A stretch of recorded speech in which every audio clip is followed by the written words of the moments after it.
এইখানে যে স্ল্যাবগুলো দেখতে পাচ্ছেন, এগুলা সবগুলাই এখানকারই পাথর কেটে কেটে বানানো। এবং এগুলা কি কাজে লাগে দেখেন, এইগুলা এই যে রাস্তাটা তৈরি করছে, পাহাড়ি রাস্তা, সিঁড়ি, এবং এখানকার যত রিসোর্ট আছে, যত রেস্টুরেন্ট আছে, সবগুলা শুধুমাত্র এই পাথর দিয়ে বানানো।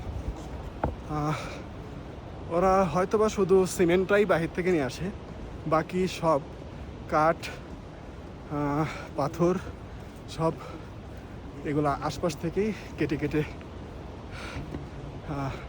তৈরি করে।